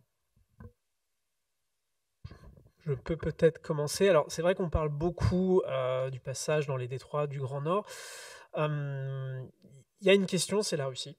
La Russie s'octroie un droit d'administrateur sur ces détroits. C'est la fameuse question de l'interprétation du passage libéral dont je parlais. Donc, en soi, on aurait quand même déjà cette problématique-là. Après, en termes de gains économiques sur le passage du Grand Nord, on peut un petit peu se poser la question, parce que quoi qu'il arrive, ces routes ne feront gagner que quelques jours. Alors après, bien sûr, ça dépend de la géographie du trafic, etc. Et puis ça restera des zones qui seront difficiles d'accès. Malgré la fonte des glaces, on restera dans des conditions maritimes qui ne sont pas forcément idéales. Donc, elles vont monter en puissance, mais on va avoir la problématique quand même géopolitique en tout cas pour le passage du Grand Nord par la Russie, il y aura cette problématique-là. Donc, en tout cas, pour l'instant, à court terme, je ne vois pas un très très grand enjeu. Je pense que les détroits, le canal de Suez vont rester extrêmement importants dans les années à venir. Et par ailleurs, tout ce qui est passage, enfin, en tout cas, certains pays militent pour que ça le reste. Je pense à l'Égypte qui a beaucoup à perdre si on a une augmentation des passages par le Grand Nord. Vous voulez ajouter ? Ouais, pour ajouter un petit complément par rapport à la Russie. Donc, la Russie a dû laisser tomber un certain nombre de ses pipelines qui allaient vers l'Europe, évidemment. Et du coup, il faut qu'elle trouve d'autres façons d'exporter. Et donc, une des façons, évidemment, l'autre façon, c'est en fait le GNL, donc le transport maritime. Donc, la Russie mise de plus en plus sur le GNL, la production de GNL, l'exportation de GNL. Et donc, elle a notamment certains champs gaziers qui sont dans le Grand Nord. Et donc, elle espère, dans les années à venir, investir et pouvoir exporter du gaz à partir de ces champs dans le Grand Nord directement par voie maritime. Donc c'est évidemment un enjeu important pour la Russie. Merci beaucoup. Dans quelle mesure les ressources gazières de la Méditerranée orientale, notamment Chypre, Grèce, Turquie, Israël ou l'Égypte, pourraient-elles intéresser l'Europe dans sa démarche de diversification de ses ressources ? Évidemment, ça l'intéresse beaucoup. Donc, on ne pouvait pas parler évidemment de tous les contrats et de tous les nouveaux partenariats qui ont été signés par l'Union européenne, mais évidemment, du coup, depuis 2022, il y a eu des contrats qui ont été passés avec Israël, avec Chypre, comme ce qui a été évoqué récemment. Et donc, dans cette quête de diversification d'approvisionnement gazier, évidemment, des champs en mer Méditerranée sont évidemment extrêmement favorables parce qu'on passe par aucun ou quasiment aucun goulet d'étranglement et la route maritime qui mène à l'Union européenne est quand même relativement proche et sans danger. Merci. Quelle a été la position de l'administration Trump vis-à-vis du détroit de Malacca et de la région Indo-Pacifique ? Alors, on sait que les États-Unis sont très présents dans la région à partir de 2008 avec la stratégie Pivot Asia des Obama, et ils ont commencé à tisser beaucoup de liens avec les pays riverains. On a notamment des initiatives qui sont guidées par l'Australie, l'Inde, le Japon et les États-Unis ensemble, ou encore l'Australie et l'Angleterre. On sait que Trump, il parle d'une vision assez expansionniste. Les déclarations qu'il a fait sur Panama et récemment, ça entraîne beaucoup de difficultés aussi pour l'Asie et pour le Pacifique. Le secrétaire d'État Marco Rubio, il a fait une déclaration l'autre jour en disant qu'il parlait de la difficulté potentielle de garder des accords entre les pays qui sont dans l'initiative Quad en Indo-Pacifique, et du coup on voit qu'il y a des incertitudes par rapport à les futurs américains dans la région. Merci. En ce qui concerne le commerce de matières premières minérales, plus spécifiquement les minerais critiques, par où passent ces exportations et importations ? Je vais peut-être amorcer la question, la réponse plutôt. C'est une bonne question. Effectivement, on se focalise, quand on parle de ces détroits maritimes, on se focalise sur les hydrocarbures, mais il ne faut pas oublier que le transport de ces matières premières est conséquent au travers de très gros tankers, et donc il y a une vraie problématique de transport. Ces bateaux ne peuvent pas passer partout. Je pense notamment Malacca, tout ce qui va être détroit de la Sonde notamment, le passage de ce type de bâtiment est assez contraint, enfin je parle sous le contrôle de Bianca, donc ce qui fait nécessairement que le nombre de passages c'est limité, et je vais donner quand même cet exemple de Panama. Panama a un rôle à jouer dans l'exportation de lithium d'Amérique latine. Alors dans quelle proportion, dans quel volume, c'est assez difficile de l'estimer, mais il y a quand même un enjeu sur la disponibilité de cette matière dont les stocks sont à flux tendu dans certains pays. Je pense notamment à la Corée du Sud pour leur industrie de batterie. On a des stocks, alors ça remonte à l'année dernière, mais on avait des évaluations de stocks qui étaient à quelques jours seulement. Donc une perturbation sur le détroit de Panama, est-ce que cela pourrait avoir un impact sur le canal de Panama, merci. Est-ce que cela pourrait avoir un impact sur la disponibilité de ce lithium sur les marchés ? En tout cas, la question mérite de se poser, et je pense que ce n'est pas anodin qu'on ait eu autant de tensions de la part de l'administration Trump avant même d'arriver au pouvoir sur Panama. Je pense qu'il y a un vrai enjeu sur la disponibilité de ces matières-là au travers de ces détroits, et pour l'instant, cet aspect n'a peut-être pas été étudié autant qu'il le mériterait. Et oui, tu voulais compléter. Ouais, deux petits compléments. Le premier sur... donc on a parlé du risque, il y a un risque d'approvisionnement, de rupture d'approvisionnement, et un risque prix. Et en fait, la question qui se pose véritablement sur les hydrocarbures, c'est le risque prix.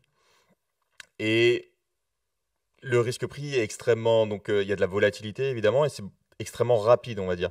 Donc, si vous bloquez un détroit assez précis, le prix du gaz et le prix du pétrole vont s'envoler extrêmement vite, tandis que pour ce qui est du minerai, et évidemment, on va avoir des conséquences sur toute l'économie et il va créer une inflation extrêmement rapide et quoi, et directe.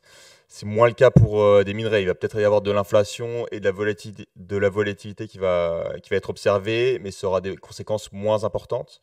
Donc un blocage, on va dire, de court terme ou une perturbation localisée de quelques semaines, peut-être quelques mois sur un détroit, je pense serait moins importante, moins grave sur des approvisionnements en minerais que des approvisionnements en hydrocarbures. Et deuxième point, pour ce qui est des hydrocarbures, le transport du coup de GNL, donc Frédéric l'a dit, le coût du transport dans le prix du GNL est vraiment important, significatif, parce qu'il faut garder le GNL à une température extrêmement froide, moins 160 degrés. Et donc il faut refroidir en permanence les cuves et reliquéfier le gaz qui se vaporiserait. Donc vraiment la composante, le prix du transport de GNL est vraiment important. Donc si on allonge les détroits, les parcours, excusez-moi, des méthaniers, il y a un coût vraiment important associé, ce qui n'est pas nécessairement le cas sur les matières premières. Merci beaucoup. Les tensions vont-elles augmenter à l'avenir au niveau du cap de Bonne-Espérance ou bien dans le canal du Mozambique, étant donné la nouvelle configuration du trafic maritime? Dans ce cas, le positionnement de la France ne serait-il pas davantage renforcé? Alors, donc, une hausse des tensions sur le canal de Bonne-Espérance, je vais y arriver, le passage, et voilà, le cap. Voilà, bientôt la fin de la semaine. Difficile à dire. Aujourd'hui, ce sont les voies les plus sûres. Ça, c'est certain. Après, est-ce qu'on peut assister à des actes de piraterie? Est-ce qu'on peut avoir un détournement? En tout cas, je ne vois pas de signaux faibles en ce sens, quoique le Mozambique, on a évidemment des tensions sur place. En tout cas, à court terme, c'est la voie la plus sûre. Ça, c'est certain. Je ne sais pas si mes collègues ont autre chose à ajouter sur ce point. Et par rapport à la position de la France? La position de la France, on a l'enjeu... Notamment ces territoires d'outre-mer. Ah, bah oui. Alors effectivement, ça c'est... La question des territoires d'outre-mer, on s'est effectivement intéressé à l'impact que pourrait avoir un blocage des détroits sur les territoires d'outre-mer. Pour la plupart d'entre eux, on est quand même sur des approvisionnements qui sont assez flexibles, assez diversifiés, qui vont répondre un petit peu à la géographie locale. On va se fournir auprès du fournisseur le plus proche. Néanmoins, on voit effectivement qu'il y a une problématique en ce qui concerne Mayotte, parce que le mix énergétique de Mayotte donc, est très carboné et dépend essentiellement d'importations qui passent par le détroit d'Ormuz. Alors certes, ce sont des petits marchés qui ont une capacité de rebondir rapidement, et dans le cas de Mayotte, on pourrait facilement imaginer que le territoire puisse se fournir auprès de producteurs plus locaux, donc le Mozambique par exemple, l'Angola, le Nigeria, et ainsi de suite. Malgré tout, le poids des importations est quand même très très lourd pour ces pays-là, plus que peut-être pour la métropole. Les capacités de stockage ne sont pas les mêmes, le mix est beaucoup plus carboné, donc il y a quand même un risque en ce qui concerne Mayotte. Merci. Quel rôle joue l'Afrique dans les dynamiques énergétiques et maritimes liées au détroit de Malacca? Alors, on sait que la Chine emporte les 8% de son pétrole depuis l'Afrique, notamment depuis l'Angola, le Congo et la Libye. En ce qui concerne les GNL, il y a la montée en puissance de la Nigeria et du Mozambique. Notamment la Nigeria a commencé à exporter le GNL vers la Chine en 2024. Et pour essayer aussi à diversifier ses exportations et éliminer sa dépendance à l'export de pétrole. Plus de la moitié du GNL qui vient du Congo sort vers l'Europe, donc c'est pas concerné forcément par la Chine et Malacca. Quand on parle des Mozambique, on sait qu'il y a une dépendance chinoise vis-à-vis de l'Australie et la Chine essaye du coup d'importer du GNL depuis le Mozambique depuis 2022 afin de diversifier ses importations. La Chine investit aussi beaucoup dans le secteur des GNL au Mozambique et en Nigeria, tous les deux, notamment avec des projets qui sont dans l'est du pays. Merci beaucoup. L'Inde menace le détroit d'Ormuz depuis 1979. Pourquoi n'y a-t-il pas plus de pipelines de contournement dans le détroit? Personne n'y croit?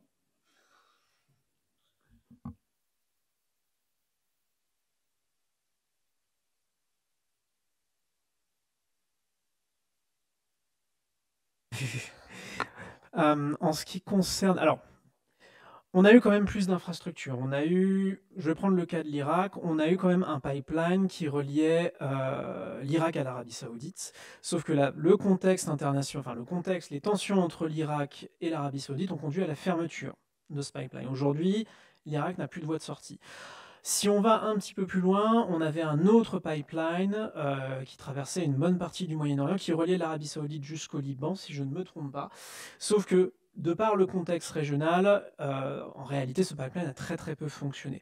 Donc en réalité, pourquoi on a aussi peu de pipelines en activité, notamment de pipelines transfrontaliers, c'est tout simplement parce que la région est parcourue de tensions, avec énormément d'incertitudes. Donc c'est une des régions. Après, il faut quand même noter une chose dont je n'ai pas parlé dans ma présentation, c'est que ces infrastructures sont quand même très exposées. Si on parle de Petroline, on a eu des frappes de drones, il me semble, en 2019, de la part des milices Houthis, qui a été attribué aux milices Houthis, il me semble revendiqué.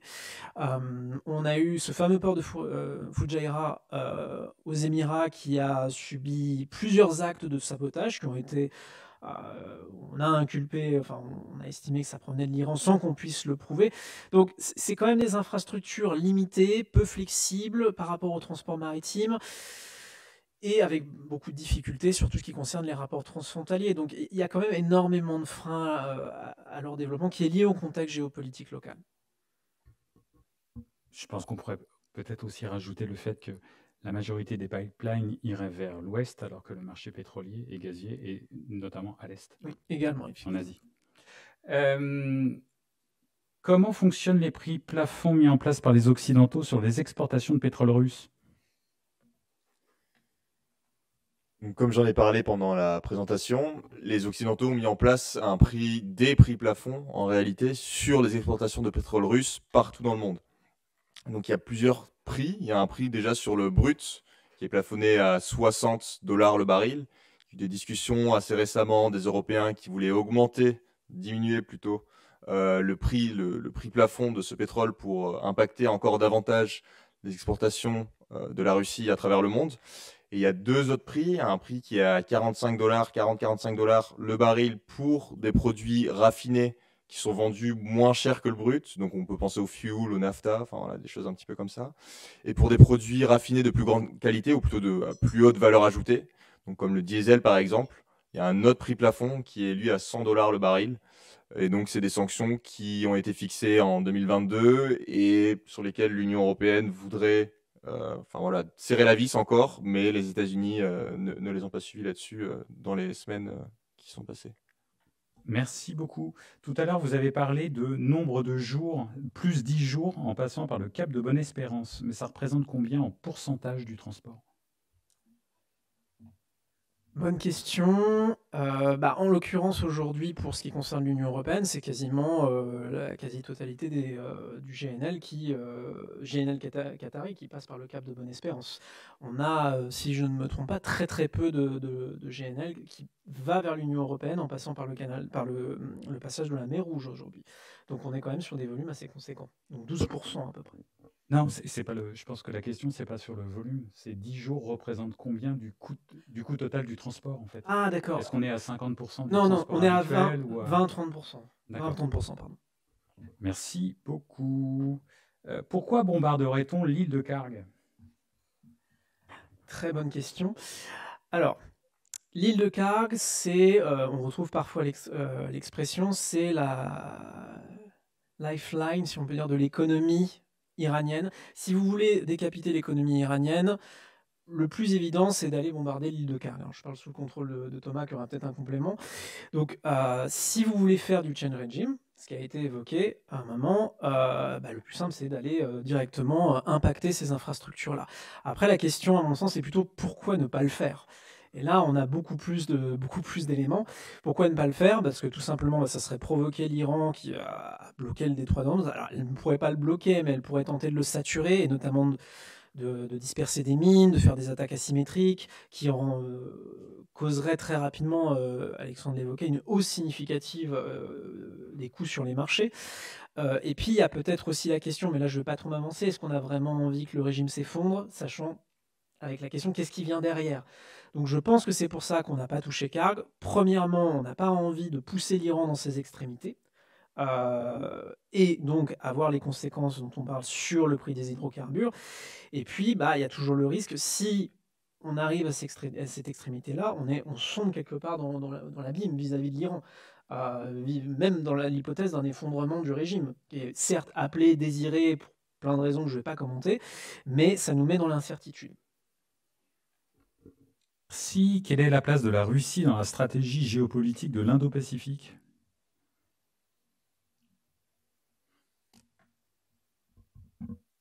Alors, la Russie a commencé à prendre de plus en plus de places dans l'Indo-Pacifique à partir de 2010, on peut dire, où elle a commencé à développer des partenariats stratégiques avec les acteurs de la région. Cette initiative a continué beaucoup plus à partir de 2014, c'est-à-dire quand il y a eu la première crise avec l'Europe pour la question de la Crimée, ce qui a poussé la Russie à chercher d'autres partenaires. Et ensuite, avec la guerre commerciale avec les États-Unis, la Russie et la Chine ont commencé à se rapprocher de plus en plus et à former des partenariats stratégiques dans la région. On sait qu'en termes des GNL, 5 millions des valeurs de GNL passent vers la Chine comme exportation et un autre 5 millions vers le Japon. Donc, il s'agit des partenaires assez importants pour la Russie, notamment face à la guerre en Ukraine. On sait aussi que 60 millions des pétroles va vers la Chine depuis la Russie, donc ça laisse des partenaires assez importants.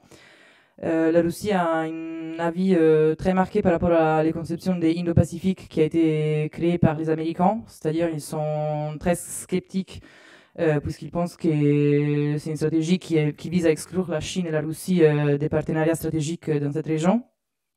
Et du coup, il y a beaucoup de critiques, notamment envers les Quad, qui a notamment la coalition Australie, Angleterre et États-Unis.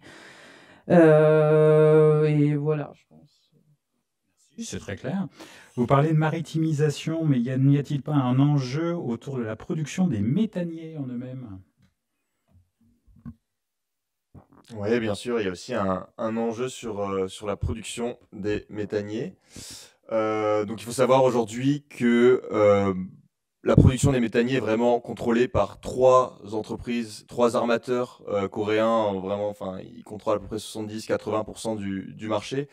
Et que ces méthaniers sont amenés, du coup, la demande en méthanier va vraiment augmenter d'ici 2030. Parce que comme je l'ai dit précédemment, vraiment la production de GNL va vraiment augmenter à peu près de 50% dans les années à venir. Et ça va être surtout le Qatar et les États-Unis qui vont représenter à eux deux 80% de cette augmentation. Donc il y a énormément de commandes qui sont passées de la part de ces deux pays, principalement vers la Corée et un petit peu aussi vers la Chine. On voit de plus en plus depuis quelques années des armateurs chinois qui se mettent à construire ces méthaniers. Et on voit aussi les Américains qui, eux, ne produisent plus du tout de méthaniers depuis des dizaines d'années, qui essayent de relocaliser doucement une production chez eux, notamment en faisant un partenariat avec un des armateurs coréens. Donc il y a un grand enjeu évidemment là-dessus. Et sur les membranes du coup isolantes plus spécifiquement de ces méthaniers, qui représentent un coût vraiment significatif de ces méthaniers. Donc c'est l'entreprise française GTT Gaz qui contrôle 90% du marché de ces membranes et qui est vraiment crucial. Du coup, c'est une technologie vraiment cruciale qui permet de réduire vraiment le coût parce que ça permet d'isoler le méthane qui est vraiment maintenu à moins 160 degrés. Et donc, on a besoin de vraiment bien isoler les coques de ces bateaux.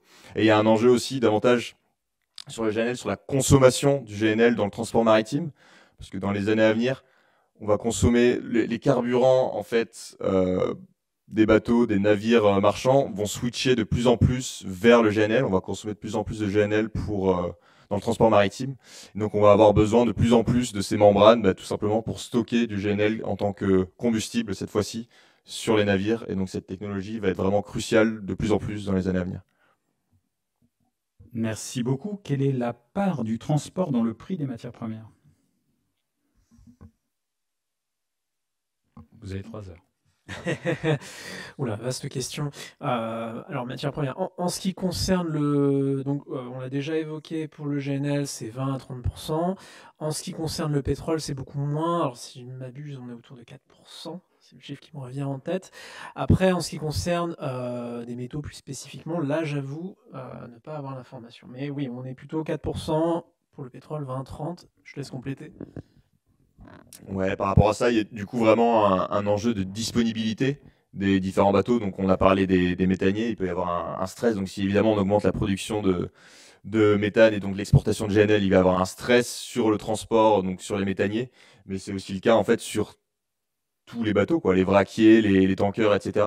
Et donc si on bloque certains détroits, bah, typiquement le passage de la mer Rouge, ça force les bateaux du coup à contourner par le sud, par le cap de Bonne-Espérance. Et du coup ça met en tension, ça met une pression bah, du coup sur la disponibilité de ces bateaux. Donc ça fait vraiment augmenter le prix associé au transport maritime. Et donc même si on est sur quelques pourcents pour certains métaux, certains matériaux, bah, on a vu vraiment pendant le Covid des prix qui ont été multipliés par 3, par 4, par 5 sur le transport maritime. Et donc on peut atteindre des sommes vraiment significatives. Donc il y a vraiment un enjeu à avoir vraiment cette flexibilité-là en cas de blocage de certains détroits. Donc typiquement celui de la mer Rouge, mais aussi le détroit dont on n'a pas beaucoup parlé, mais le détroit de Panama, qui peut être bloqué pour des raisons climatiques, qui a été pas bloqué, mais dont le trafic a été vraiment significativement réduit il y a 1 an ou 2, à cause de El Niño et du changement climatique et d'une pénurie d'eau douce qui sert à faire passer les bateaux. Donc on rallonge encore une fois le transport maritime, bah, du coup là cette fois-ci par le sud de l'Amérique du Sud. Et donc on met en tension vraiment le marché du transport maritime et donc les prix s'envolent et donc le coût associé au transport des matières premières aussi. Merci beaucoup et j'en profite, je vais faire une transition avec ce que tu viens de dire. Où en sont les alternatives de passage interocéanique au canal de Panama, notamment le projet chinois au Nicaragua ou le projet Colombie multimodal?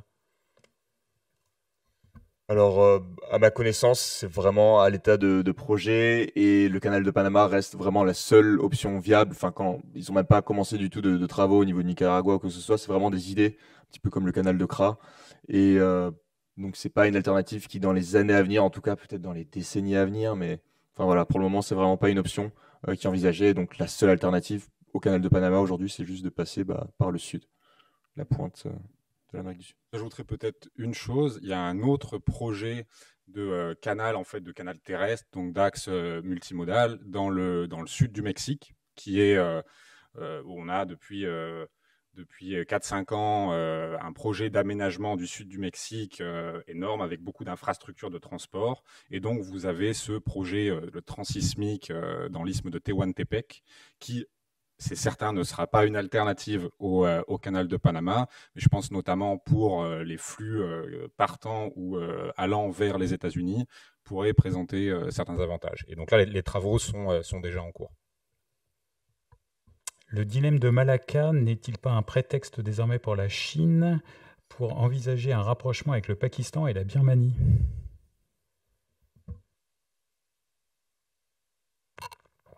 On sait que la Chine essaie de diversifier ses exportations, du coup notamment avec la Birmanie aussi. Ce qu'on peut dire, c'est que Malacca continue à jouer un rôle très central dans les échanges, puisque ça reste la seule voie pour connecter l'océan Indien avec l'océan Pacifique. Du coup, je dirais que non plutôt. Merci. Vous avez dit tout à l'heure qu'il y aurait des surcapacités d'infrastructures de GNL en Europe. Qui va financer ces surcapacités? Donc, comme je l'ai montré, non, je vais pas retrouver la slide. Donc, il va y avoir vraiment des surcapacités. En fait, on a déjà des surcapacités aujourd'hui de regazéification, mais qui vont encore s'accentuer dans les années à venir. Et donc, il y a des projets qui sont en construction, qui ont déjà été construits depuis 2021, et il y en aura encore davantage d'ici 2030. C'est des projets qui sont financés en partie par des gouvernements, donc des fonds publics, en partie par des fonds privés. Et donc, il y a énormément de projets, notamment en Allemagne. Laissez-moi retrouver rapidement. Voilà, c'est ici. Donc, si on voit par rapport à 2021, il y a l'Italie qui construit énormément, les Pays-Bas, l'Allemagne qui ne possédait absolument aucune capacité en 2021 et qui va figurer à égalité avec le Royaume-Uni à horizon de 2030. Donc, il y a vraiment de gros investissements. Et donc, par rapport à ça, aujourd'hui, donc typiquement, la France importait plutôt les années passées énormément de GNL, mais ne consommait pas tout. Elle importait parce qu'elle avait de grosses capacités d'importation, mais ensuite, c'est le réseau intra-européen gazier qui permet de faire circuler du coup ce gaz de l'ouest, là où sont plutôt situées majoritairement ces capacités de regazéification, vers l'est, vers des pays qui n'ont tout simplement pas de capacité de regazéification. Et donc, en fait, il y a vraiment ces deux côtés-là, donc pouvoir regazéifier le gaz et ensuite pouvoir le faire circuler au sein de l'Union européenne. Mais donc, évidemment, il va y avoir une surcapacité, donc il y aura des gagnants et des perdants, donc des pays typiquement comme l'Espagne, on peut le voir, qui ont déjà des grosses capacités de regazéification, auront peut-être plus de mal du coup à rentabiliser ces capacités et à envoyer du coup du gaz comme ils pouvaient le faire par le passé vers l'Europe de l'Est. Enfin voilà, c'est plus compliqué pour une péninsule, pour un territoire peut-être davantage isolé et moins bien connecté au reste de l'Union européenne, d'envoyer du gaz de cette façon-là. Et donc j'en ai parlé aussi à un moment, mais donc il y a eu des travaux de rénovation sur certains pipelines, de renforcement de certains pipelines, et notamment faire en sorte que des gazoducs du coup soient bidirectionnels, ce qui n'était pas forcément le cas avant. Traditionnellement, le gaz du coup circulait de l'est vers l'ouest, donc de l'est de l'Europe vers l'ouest, évidemment, parce qu'il venait de Russie, et donc ces pipelines étaient seulement capables d'envoyer du gaz de l'est vers l'ouest, tout simplement. Et aujourd'hui, on voit en fait qu'il y a un retournement de ces flux de l'ouest vers l'est, parce qu'on emporte beaucoup plus, ou en tout cas de manière accrue, du GNL, et du coup, les terminaux, comme on l'a dit, sont situés vers l'ouest. Donc il faut être en mesure d'envoyer ce gaz, de faire circuler ce gaz en sens contraire. Et donc, on a mis en place on a fait des travaux des années passées pour pouvoir permettre de faire circuler le gaz en sens opposé. Merci beaucoup. Dernière question. Ne serait-il pas plus sage pour l'Union européenne de reconnaître l'État palestinien pour sécuriser ses approvisionnements énergétiques? Alors, si on prend le cas des Houthis, imaginez que la France prenne des dispositions vis-à-vis de vis-à-vis de la Palestine, pourrait réfréner les attaques Houthis. Ce qu'on voit, c'est qu'en réalité, les attaques Houthis sont assez indiscriminées. En réalité, l'objectif, certes, il est politique, c'est d'être partie prenante au conflit, mais je pense qu'aussi, quelque part, la volonté des Houthis, c'est de faire parler d'eux, d'avoir une résonance internationale en obstruant le passage. Et ils ont montré par le passé que leur capacité d'identification en soi n'était pas la plus excellente, clairement, c'est le cas de le dire, au point de même tirer sur un bateau russe, alors qu'on a expressément des accords entre la Russie et les mouvements Houthis pour ne pas impacter les bateaux russes. Donc en soi, si la France prenait des dispositions, je ne pense pas que ça changerait grand-chose, parce que l'enjeu est beaucoup plus global que juste la question de la France en réalité. Et si on se recentre maintenant sur la question d'Ormuz, la tension avec l'Iran, elle est globalisée, c'est une question qui est globale. Donc, en soi, je ne pense pas qu'il y aurait de discrimination, qu'il y aurait un avantage particulier donné à la France, il y a un passif. Voilà, sur cette question du trafic, je pense que la question va au-delà de ça, malheureusement. Peut-être juste pour ajouter, vous avez toujours le problème des assureurs, c'est-à-dire si les Houthis, parce que la France aurait reconnu l'État palestinien, s'engagent à ne pas frapper les navires français, s'ils continuent de frapper les navires qui passent à côté, si vous voulez, c'est pas la déclaration des Houthis qui va rassurer les assureurs. Donc les bateaux, en fait, vont continuer de prendre la route qui va leur coûter moins cher. Merci beaucoup. Écoutez, il est 15h30. Je tiens à remercier tous nos panélistes, à la fois pour le rapport, pour les cartes qualifiées de grande qualité dans le chat à plusieurs reprises. Donc félicitations à vous pour les cartes. Merci beaucoup pour vos analyses vraiment éclairantes, vos réponses aux questions. Bien évidemment, le rapport sera disponible avec les cartes, parce qu'il y a aussi beaucoup de demandes sur le chat par rapport aux cartes, d'ici quelques jours sur le site de l'IRIS. C'était le dernier webinaire de la saison pour nous à l'IRIS avant des congés bien mérités. Nous nous retrouvons le 3 septembre prochain pour le lancement de l'année stratégique et nous vous souhaitons une très très bonne après-midi. Merci beaucoup. Au revoir.